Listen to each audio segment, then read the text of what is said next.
What are you making today, Miss Martha? I'm making pineapple upside down cake as biscotti. Let's run through the wet ingredients first, then we'll have the dry ingredients, the add-ins, and the toppings. Let's start off with dark brown sugar, pineapple juice, pineapple energy drink mix, pineapple topping, eggs, maple extract, yellow food coloring, coconut oil, sweetened condensed milk.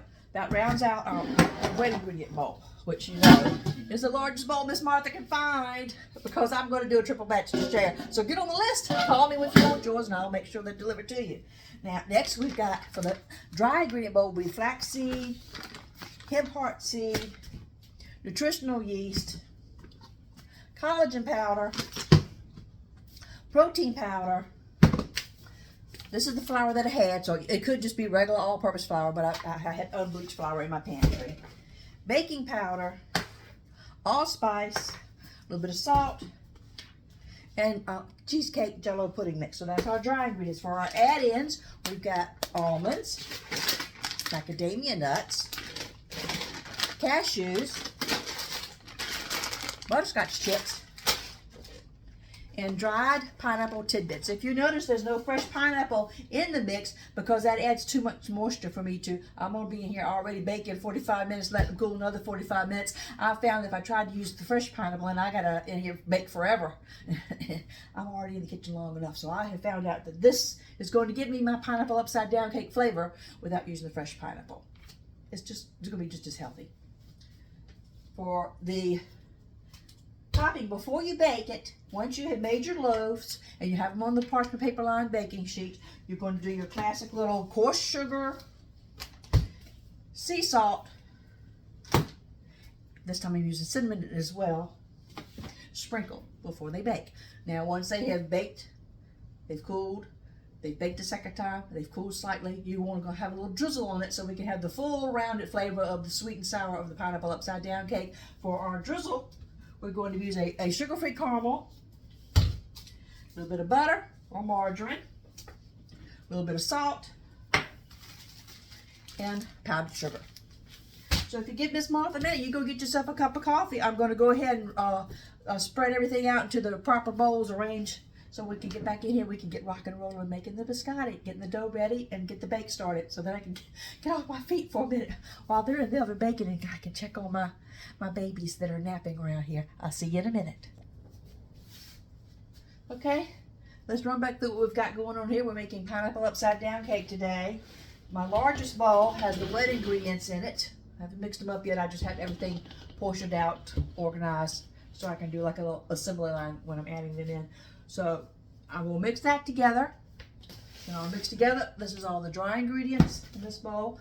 We'll slowly add the dry ingredients into the wet bowl until it starts forming a dough. It's going to be a little bit stickier than like peanut butter cookie dough slice and bake, because if it's so dry out like a bread dough, it won't hold the add-ins, which these are our add-ins.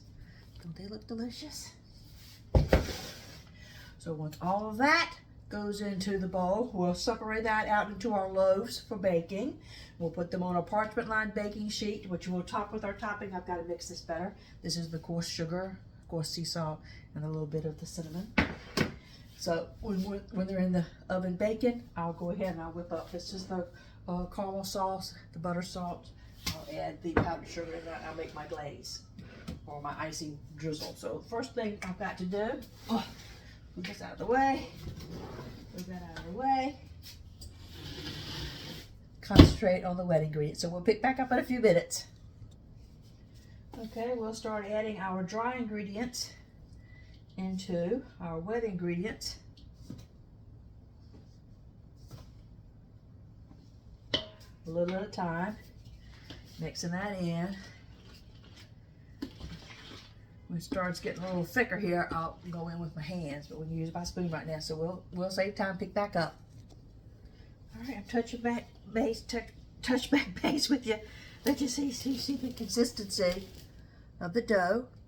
It's a little bit moister. My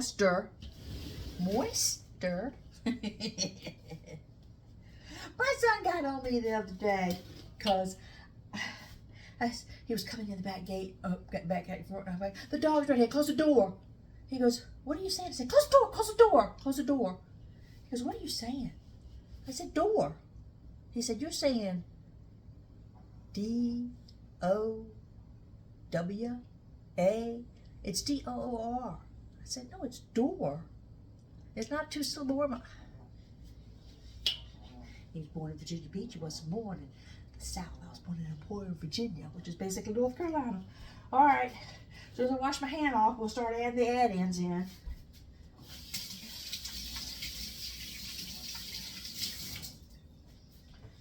Okay. Thank you for joining me today. We're making pineapple upside down cake biscotti. Whew. I'm going to dump them all at once. Get the spoon out the way. And we'll start mixing those in, and we'll pick back up with you.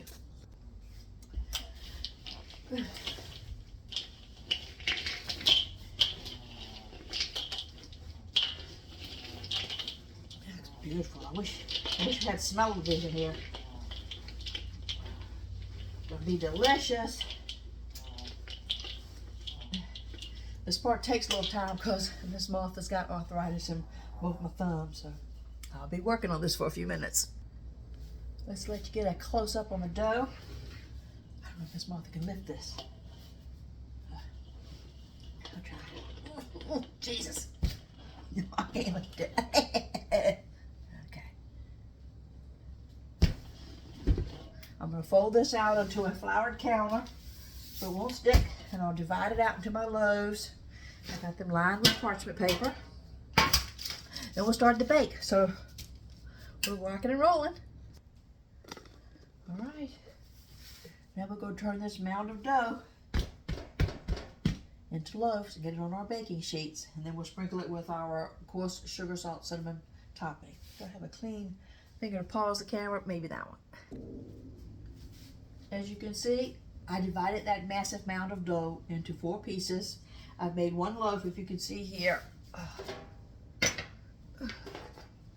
I've made it the length of my tray and less than half of the width. However, if you try to pick this up, it's going to break, so I'm going to cut this in half.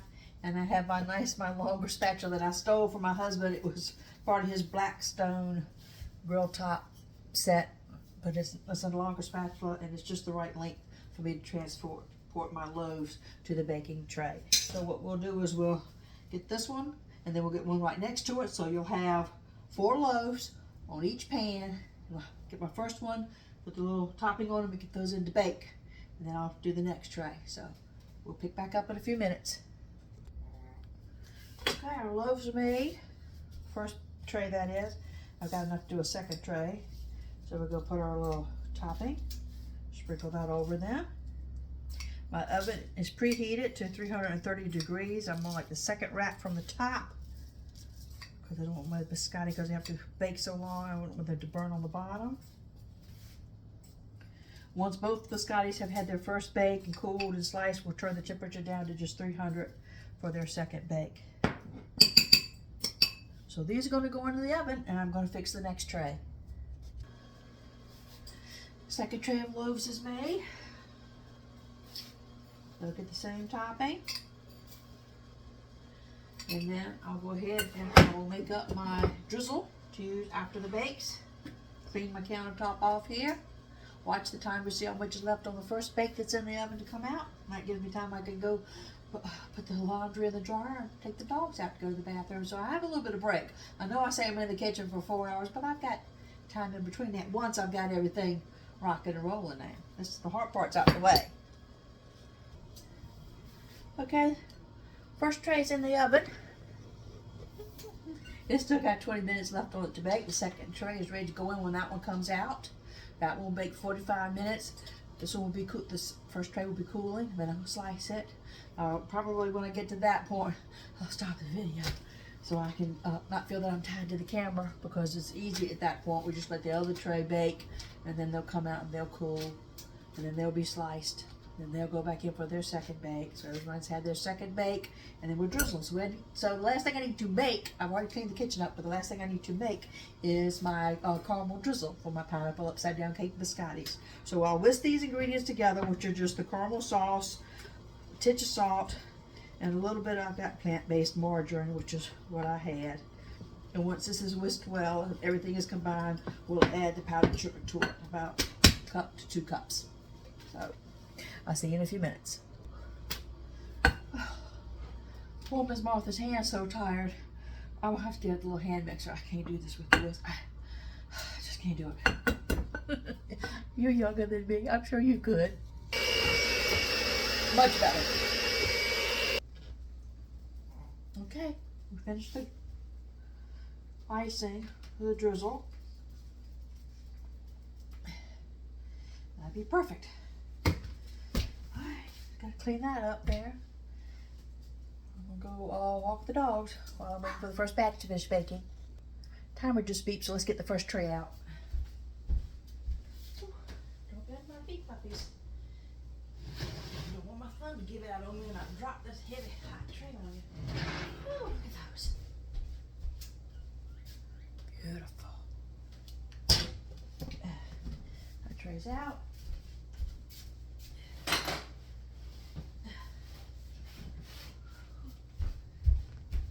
Second tray going in. Over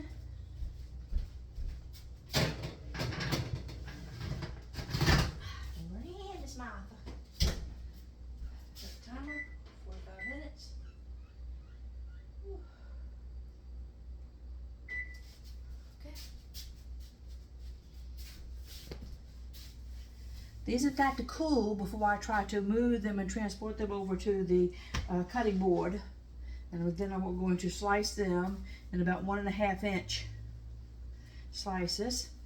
Then they'll lay them back down. They might not all fit back on once they've been sliced onto this. I might have to do a third bake on the second bake of some of these things. But don't try to put them all in there. Don't try to cut them too early because they'll crumble and mess up. It's a waiting game at this point with me. I've done all my hard work. It's just a waiting game. That batch has to cook for 45 minutes. This one has to cool about 20 minutes. And then by the time I finish slicing these up, right about the time when those are coming out, these will be sliced and they'll be laying down on a new piece of parchment paper on a cold baking pan. And they will go back in with the oven turned down to 330 degrees for their second 45-minute bake. And then they'll come out. The others will be cut. They'll go in the bake, and so on and so on. I'll pause the video one more time just to let these cool enough so I can slice it so you see how pretty they look on the inside. And then I'll just play out the time in the kitchen, finishing up what I need to do to finish my pineapple upside down cake biscotti. I know my husband can smell it all the way over the job site. He's like, he's been bugging me. He said, my knees are hurting going up down all these ladders. When's the next biscotti? And I said, I just did that real velvet biscotti. I just did biscotti. He goes, I need it. So he's going to be happy. It's a surprise. I didn't tell him I was going to do it today. I'm going to show you how beautiful they look.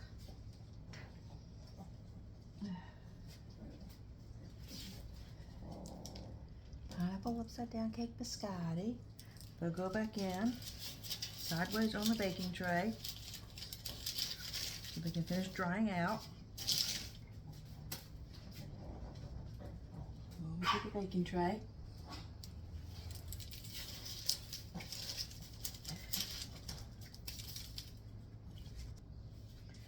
Okay, I've still got 10 minutes on the second tray's first bake.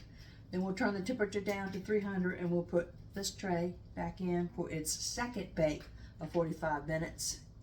That tray will be sliced and it will go back in when this one comes out for its second bake of 45 minutes. And then all of them will be drizzled with a caramel glaze for our pineapple upside down cake biscotti.